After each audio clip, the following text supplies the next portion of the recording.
ఈ వీడియోలో మనం పబ్లిక్ ప్రైవేట్ పీపుల్ పార్ట్నర్షిప్ గురించి మాట్లాడుకుందాం. 2024లో కొత్త గవర్నమెంట్ వచ్చిన తర్వాత ఆంధ్రప్రదేశ్లో ప్రస్తుత ముఖ్యమంత్రి అయిన నారా చంద్రబాబు నాయుడు పిలిచిన పిలుపు ఏంటంటే P3 విధానం కాకుండా P4 విధానం రావాలని చెప్పి పిలుపునివ్వడం జరిగింది. అసలు P3 విధానం అంటే ఏంటి, P4 విధానం అంటే ఏంటి, నా ఒపీనియన్ ఏంటో ఈ వీడియోలో కంప్లీట్గా మాట్లాడుకుందాం. హలో యూట్యూబ్, అందరూ ఎలా ఉన్నారు? నా పేరు Shiva and welcome to my channel Shiva free spirit. మనకి పబ్లిక్ ప్రైవేట్ పార్ట్నర్షిప్ అని ఉంటుందండి. అంటే గవర్నమెంట్ మరియు ప్రైవేట్ ఏదైతే కంపెనీలు ఉన్నాయో కార్పొరేట్స్ వాళ్ళతో వర్కౌట్ చేసి ఏదైతే రెవెన్యూ ఉందో ఆ రెవెన్యూని పెంచాలన్నమాట. సో మనకి రెవెన్యూ గురించి మాట్లాడుకోవాలంటే ఈ రెవెన్యూ వివిధ స్థాయిల్లో ఉంటుందండి. ఫర్ ఎగ్జాంపుల్ మనకి ఈజీగా అర్థం అవ్వడానికి మనం ఒక 10 మంది కూర్చొని హౌసీ ఆడుతున్నాం అనుకోండి. 10 మంది ఒక్కొక్క టికెట్ 10 రూపాయలు పెట్టుకున్నాం అనుకోండి, ఏమవుతుంది, ఆ కార్పస్ మనీ మొత్తం కలిపి ఎవరైతే వెండర్ ఉన్నారో వాళ్ళకి అనుకున్నాం అనుకోండి. సో ఇలాంటి దాంట్లో ఒకడు మోసం చేశాడు అనుకోండి, 9 మంది మోసపోతారు. సో అదే ఒక వీధి వరకు వచ్చింది అనుకోండి, వినాయక చవితి మనకి దగ్గరలో వస్తుంది కదా. సో వినాయక చవితికి చందాలు వేసుకుంటాం కదా. సో ఇలా చందాలన్నీ వేసుకొని మనం ఒక సెలబ్రేషన్ చేసి అందులో ఒక 50% నొక్కేసాం అనుకోండి, అక్కడ కూడా మోసం జరుగుతుంది. కానీ ఇలాంటి చిన్న చిన్న మోసాలను మనం ఎవరు అడగం, ప్రశ్నించం అన్నమాట. అలాగే ఒక వీధి లెవెల్ తర్వాత ఒక వార్డ్ లెవెల్ కానీ లేదా ఒక కమ్యూనిటీ లెవెల్ కానీ జరిగిందనుకోండి. ఉదాహరణకి టెంపుల్స్. సో ఇప్పుడు ఏం జరుగుతుందంటే టెంపుల్స్ కమిటీస్ పెట్టి అందులో వచ్చే ట్రెజరీ ఉంటారు కదా, ట్రెజరీ కానీ కమిటీలో హెడ్స్ కానీ అక్కడ కలెక్ట్ అయిన కార్పస్ మనీని దొబ్బేయడానికి చాలా కరప్షన్స్ ఇప్పుడు మన ప్రస్తుతం చాలా విధాలుగా చూస్తున్నాం. దాని తర్వాత నియోజకవర్గం లెవెల్ అండి. సో ప్రస్తుతం మనం రాజమండ్రి సిటీ నియోజకవర్గం గురించి మాట్లాడుకుంటే మన నియోజకవర్గ లెవెల్లో హెడ్ ఎవరైతే ఉన్నారో వాళ్ళ అందుబాటులో వాళ్ళకి అనుసంధానంలో ఈ నిధులు ట్రాన్సాక్షన్స్ కానీ నిధులు కానీ జరుగుతాయి అన్నమాట. సో అక్కడ ఎవరైతే ఉంటారో వాళ్ళకి చాలా అవకాశం ఉంటుంది ఆ నిధులన్నీ దుబ్బేయడానికి. తర్వాత స్టేట్ లెవెల్కి వస్తే స్టేట్లో మనకి డిఫరెంట్ అకౌంట్స్ ఉంటాయండి. అందులో ఒకటి CMRF ఫండ్స్, అంటే చీఫ్ మినిస్టర్ రిలీఫ్ ఫండ్ అని చెప్పేసి అదొక అకౌంట్ ఉంటుంది. అలాగే రాష్ట్రం నుంచి వచ్చే రెవెన్యూకి ఒక అకౌంట్లో పెడతాం. అందులోంచి మనకి ఎక్స్పెన్సెస్ ఏవైతే ఉన్నాయో, శాలరీస్ కానీ ఖర్చులు కానీ ఏవైతే ఉన్నాయో వాటి ఆ అకౌంట్ నుంచి మనం విత్డ్రా చేస్తాం అనమాట. అలాగా మన ఇంట్లో ఆడే హౌసీ నుంచి రాష్ట్ర ఖజానా వరకు ప్రతి దగ్గర మనకి అకౌంట్స్ ఉంటాయండి. ఆ అకౌంట్స్లో ఖర్చు పెట్టగా మిగిలిన డబ్బుని తినేయడానికి చాలామంది రాజకీయాల్లోకి వస్తూ ఉంటారు. నేను లాస్ట్ వీడియోలో పొలిటికల్ ఎంట్రీ గురించి మాట్లాడాను కదండి.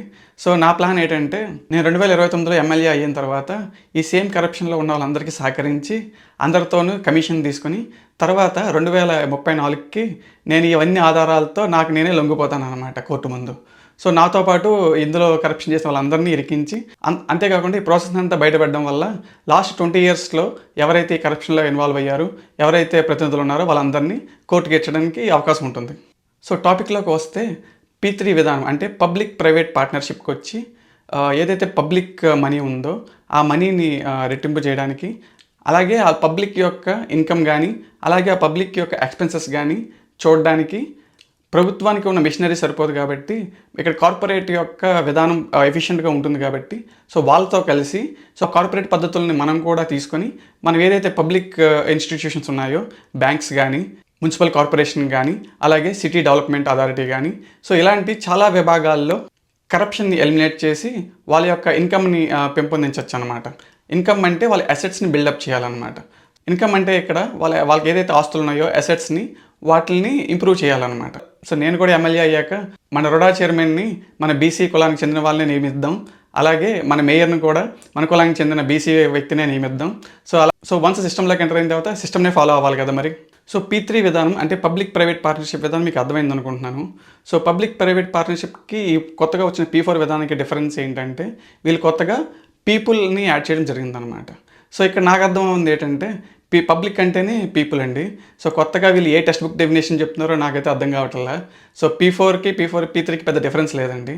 సో ఇక P4లో వీళ్ళు చెప్పేది ఏంటంటే ఎవరైతే ధనికులు ఉన్నారో వాళ్ళు పేదవారిని దత్తత తీసుకోవాలి అంటున్నారు. సో అందుకే మన రాష్ట్ర ముఖ్యమంత్రి పిలుపు మేరకు నేను అమెరికాను వదిలి ఇండియా వచ్చి ఇలా 2029 రాజమండ్రి ఎమ్మెల్యే క్యాండిడేట్గా పోటీ చేయడానికి క్షేత్రస్థాయిలో పనిచేయడానికి రెడీ అవుతున్నాను అన్నమాట. సో అందుకోసమే మా రాజమండ్రిలో ఉన్న 50 వార్డులకి 50 ఇన్ఛార్జీలని నియమించడం జరిగింది. వాళ్ళే తర్వాత 50 వార్డ్స్లో కార్పొరేటర్ అవుతారు. సో అందులో ఎవరైతే బాగా పనిచేస్తారో వాళ్ళనే మేయర్ చేయడం జరుగుతుంది అనమాట. కాసేపు మీ విధానమే కరెక్ట్ అనుకుందాం. సో నేను 2029 ఎలక్షన్స్కి 30 కోట్ల వరకు ఖర్చు పెడతామని రెడీగా ఉన్నా. సో 30 కోట్లతో నేను పోటీ చేయడానికి ఇండిపెండెంట్గా ఇన్ కేస్ ఏ ప్రముఖ పార్టీ సైకిల్ కానీ ఫ్యాన్ కానీ గ్లాస్ కానీ నాకు సీట్ ఇవ్వకపోతే 30 కోట్లతో నేనే ఇండిపెండెంట్గా పోటీ చేద్దామని రెడీ అయ్యి వస్తున్నా.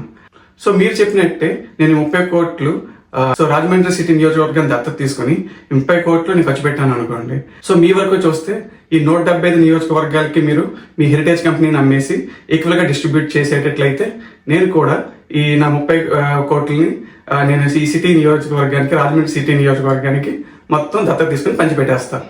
సో ఈ P4 ఏదైతే ఉందో public private people partnership, so ఇది కూడా క్లౌడ్ కంప్యూటింగ్ లాగా ఒక మార్కెటింగ్ నేమ్ అండి.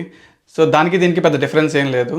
సో అట్ ది ఎండ్ ఎవరైనా సరే పబ్లిక్ ఆస్తుల్ని కాపాడడం, వాళ్ళ ఆస్తుల్ని ప్రొటెక్ట్ చేస్తా వాటిని మెరుగుపరిచేలా చేయడమే వాళ్ళ బాధ్యత అన్నమాట.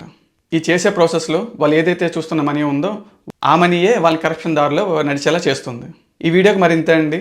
వచ్చే వీడియోలో మరిన్ని విషయాలతో మళ్ళీ కలుద్దాం. Thank you so much for watching. I will see you all in the next video.